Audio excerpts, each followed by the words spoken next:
Now let's start with the fractions. So let's talk about what is the fraction. We have done this, so let's have a recapitulation of what is the fraction.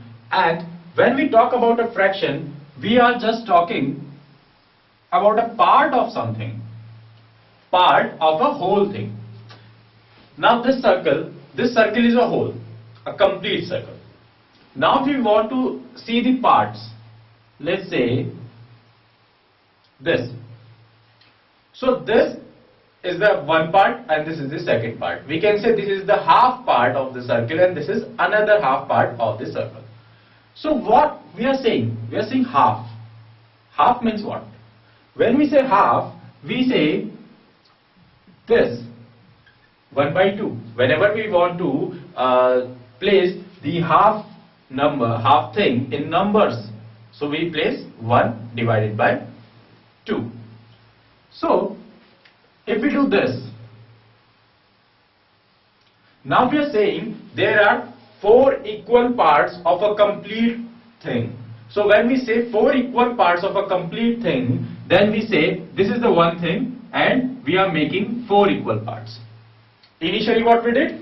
We have made 2 equal parts of one thing and now 4 equal parts of one thing. So these are the fractions. So this we have studied earlier. Now we will go towards what are the types of fraction.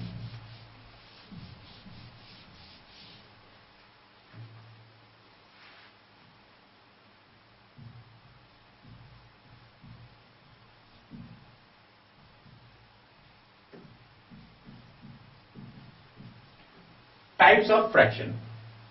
So when we say types of fraction, our first one is a proper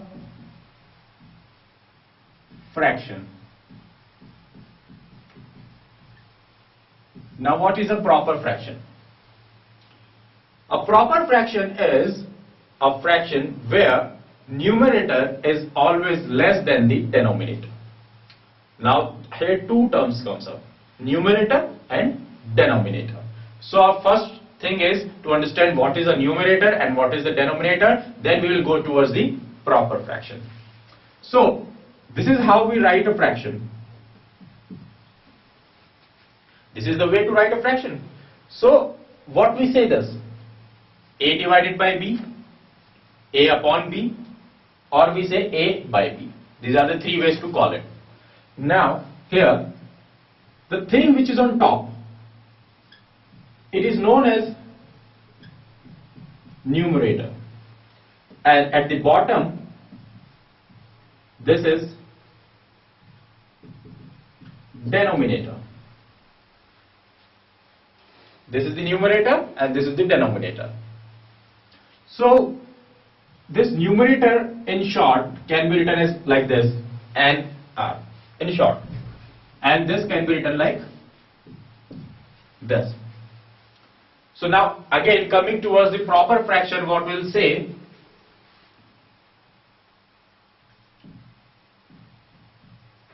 a fraction where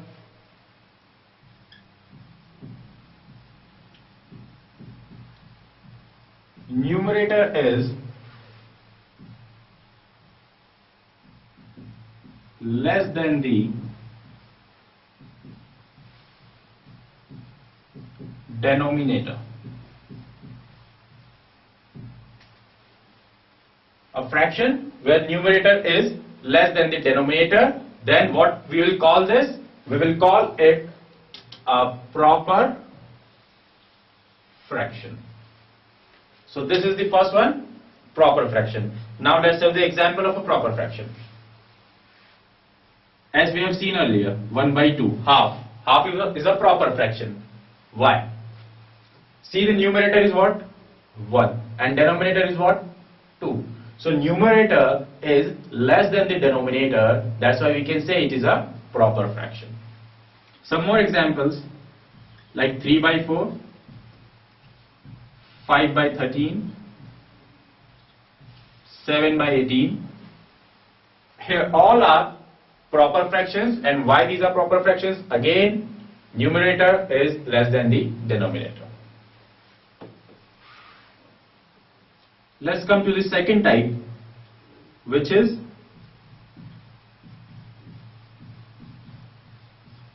improper fraction. Now what is an improper fraction? So look, proper and improper, there are two words, and we can observe that improper is just an opposite of proper word. The proper and this improper, those two words are opposite to each other. It means these types may be opposite to each other. Again, what does it mean? It means here the numerator is less, so here the denominator will be less. So what we can say in improper fraction? A fraction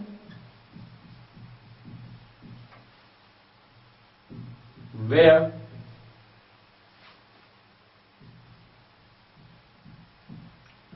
denominator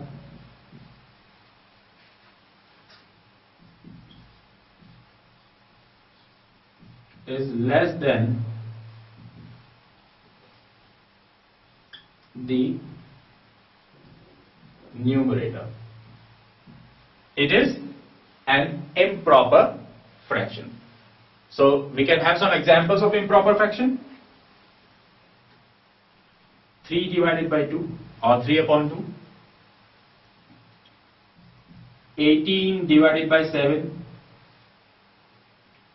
13 by 2. 100 by 3. These all are improper fractions. Why? Because denominator is less than the numerator.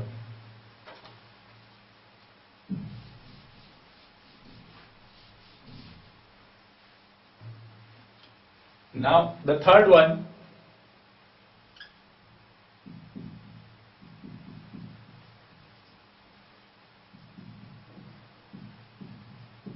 mixed fraction. Now what is a mixed fraction?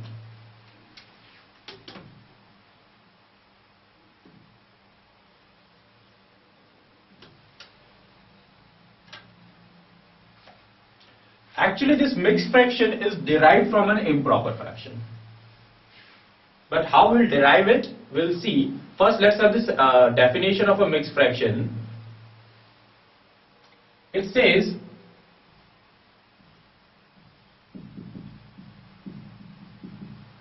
combination of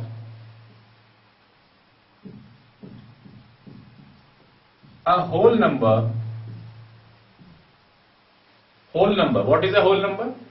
2, 3, 5, 6, 7, 8. These are the whole numbers. So a combination of whole number, not numbers. Okay, note this. Combination of whole number, not numbers. There will be only one whole number, not many. Combination of whole number and proper fraction.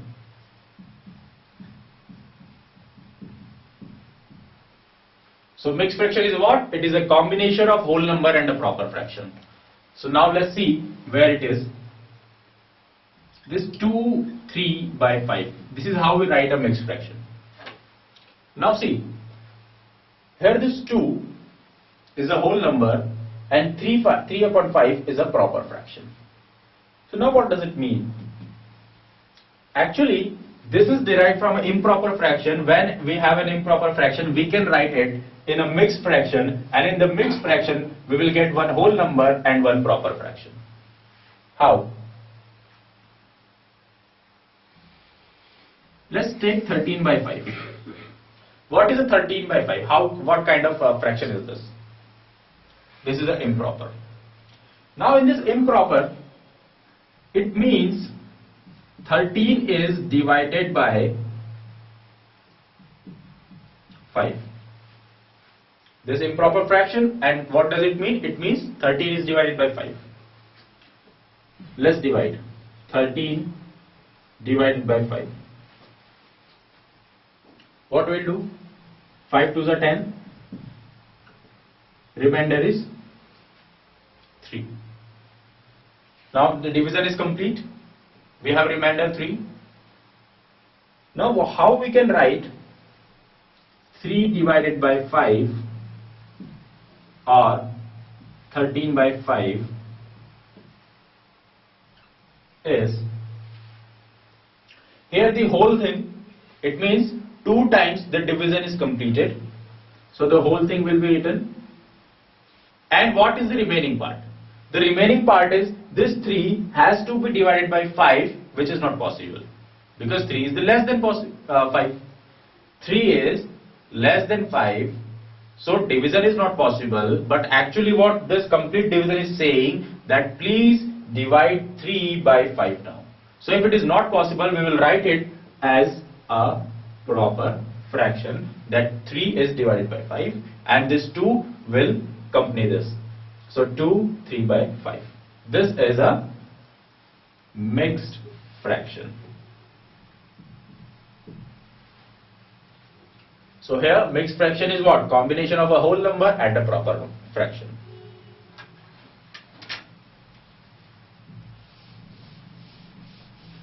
So we can put some more examples here. 3 5 by 12, 7 5 by 10. Now out of this 3, let's write one more. 4 7 by 13. Out of these 4, one is not a mixed fraction. One is not correct. Which one is not correct? So let's check the definition and let's check the numbers. We know this is correct. We have seen this. Here we have whole number and we have proper fraction. Same thing is here also. But here we can see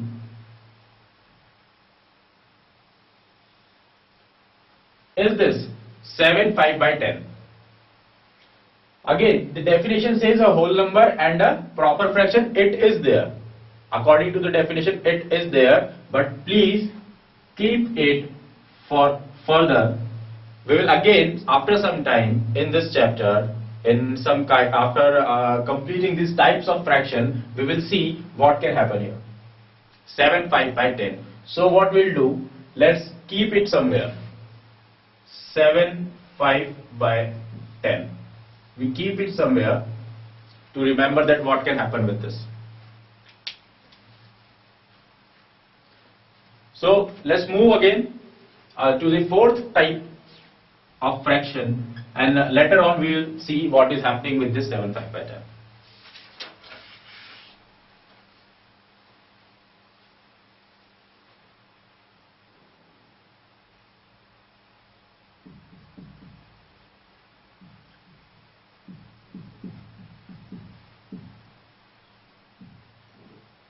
Like fractions. Now this is not exactly a type of fraction, but here it is a term. And when we talk about like fractions, I'm putting an S here. Why? Because here we are not talking about a single number. Here we will be talking about 2 or more, and then we'll comparing that these are like or not. So what is like? And obviously if there is something like, there might be unlike also. So let's have the like first.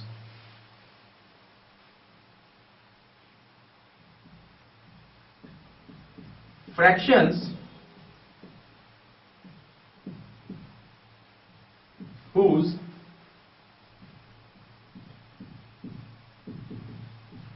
denominator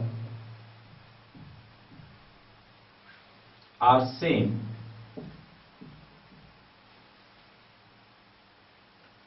those fractions whose denominators are same, those are like fractions. It means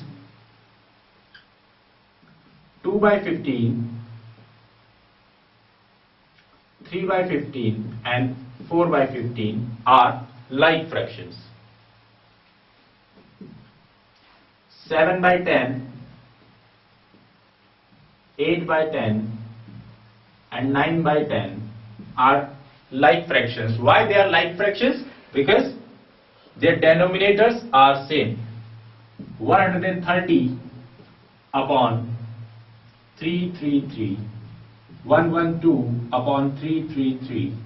These are also like fractions. Why? Because denominators are same.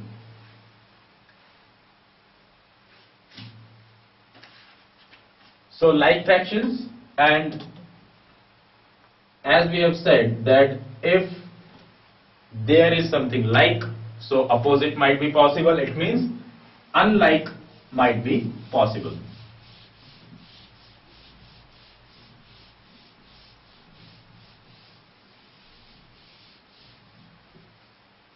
So let's go to the unlike fraction.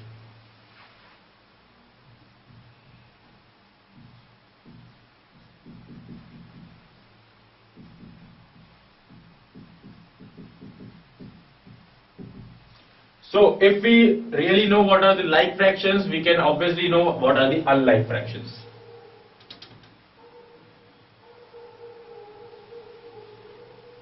Because the word unlike is just opposite of like, so the definition will be also opposite.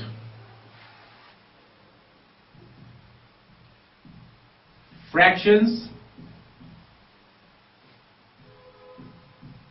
whose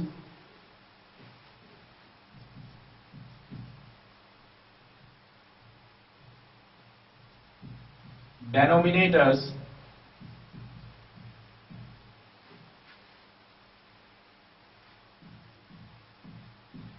are not same. The fractions whose denominators are not same, those are unlike fractions. It means when we say 3 by 16 and 5 by 19, these are always unlike fractions. Why? Because their denominators are not same. 4 by 13 and 4 by 18, these are also unlike fractions. We are not talking about the numerators. Numerators might be same, but here what our definition says is about denominators. So denominators are different, that is why these are also unlike fractions.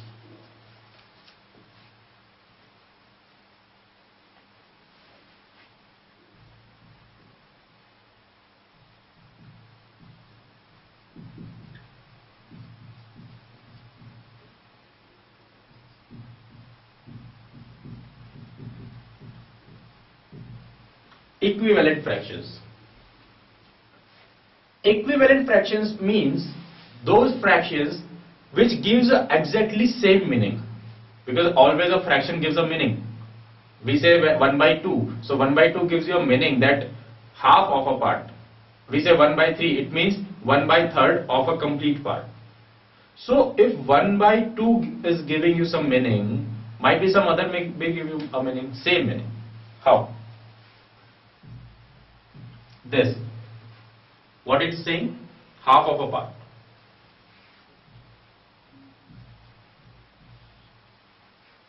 Now this 4 by 8, this is also saying half of a part. 8 and 4, 4 is half of 8. So we can say this is also giving a meaning that 4 parts of 8, no, 8 parts of 4. Always these are the parts below and this is the complete thing. So it is saying 8 parts of 4. It means half.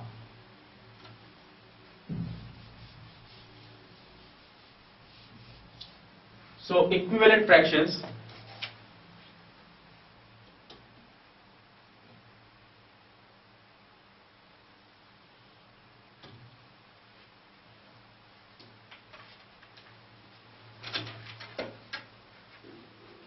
let's have a fraction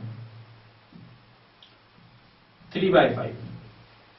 Now when this fraction will be, what we'll be doing, we'll say that find some equivalent fractions of this 3 by 5.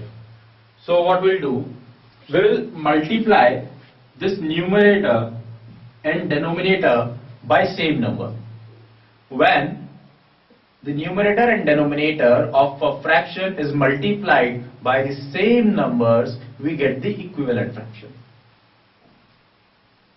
Let's multiply it by 2. So 3 2s are 6 and 5 2s are 10. Let's multiply it by 5. So 15 by 25. So it means that 3 by 5, 6 by 10 and 15 by 25 all are same. These are not different. These all are same. These 1, 2, 3, all three are equivalent fractions. We can have some more examples of equivalent fractions.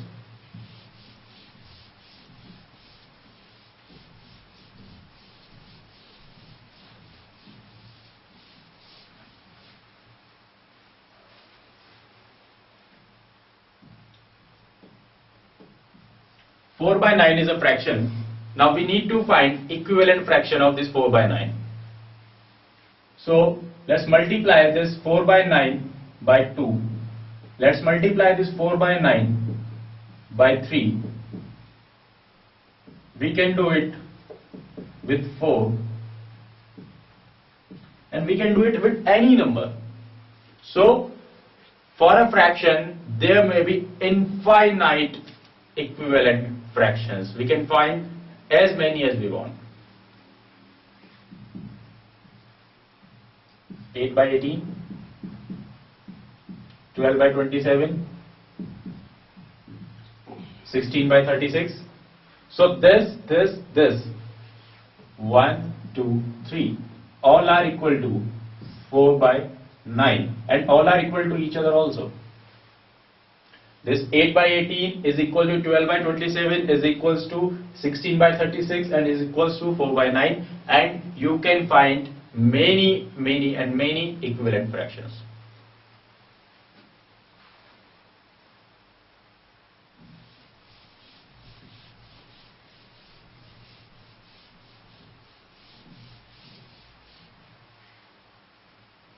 So here we have done 6 kind of fractions, where 3 are exactly the types of fractions, and when after these 3, what we have done, we have find some groups of fractions, like like fractions, unlike fractions and equivalent fractions. So there may be a pair or there may be a group of fractions.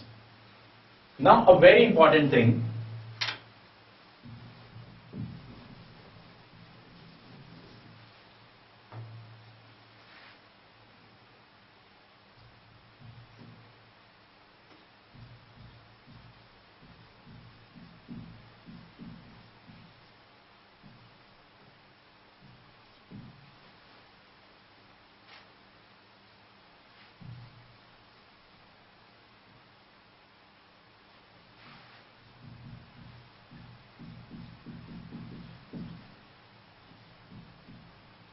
lowest term of fractions.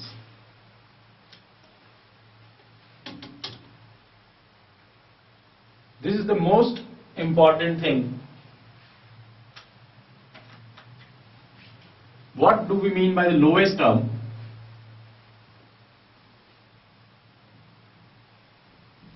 If in a fraction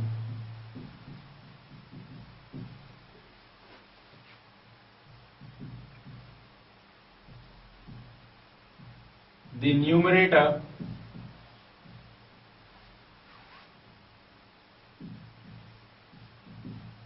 and the denominator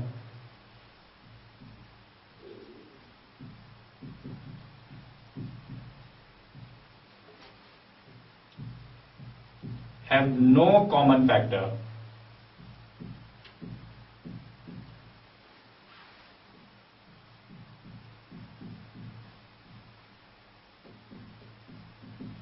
then the fraction is in lowest term. If the numerator and the denominator have no common factor, so then we can say that this fraction is in lowest form. But one common factor may be there. Which common factor? 1. It means what we can say, if in a fraction the numerator and denominator have no common factor other than 1. Because 1 is always a common factor between any number. So there is no need to mention it here, but please remember that 1 may be a common factor. So other than 1, if there is no common factor, we can say the fraction is in the lowest form. How? 2 by 3, that's a proper fraction. Now this proper fraction, is it in lowest form? Yes. How? If you see 2 and 3, is there any factor common between 2 and 3 other than 1? No. You cannot cancel it out. You cannot divide 3 by 2 and you cannot divide 2 by 3. You cannot cancel. So it means this is in a lowest form. But when you write 4 by 8, so when you write 4 by 8, is this in lowest form? No. Why? Because 4 and 8 are having common factors. So to know how they are having common factors, what we'll do, we'll factorize. Let's write the factors of 4. 2 into 2 into 1, and for 8, 2 into 2 into 2 into 1. This 2 will cancel this 2, this 2 will cancel this 2. 1 we are not worried about, we can cancel it out, we can leave it, no issues. Now we can, what we can say? This is exactly 1 by 2. So this 4 by 8 we have written, but this 4 by 8 is converted to 1 by 2. So what we will say, this 1 by 2 is the lowest form of this 4 by 8. So actually this is reverse of this thing. Here you are finding equivalent fractions. What you have done? You have reached 16 by 36. You have reached 16 by 36. But actually where from you have started? From where you have started? 4 by 9. This was the term given to you where you have started and then you have reached here. But if you want to go reverse, what you will do? This one. You will cancel it out and then what you will have? The lowest form. So here from lowest to any other term which is equivalent to this lowest one, or here from the any term to lowest form. So let's have some more examples.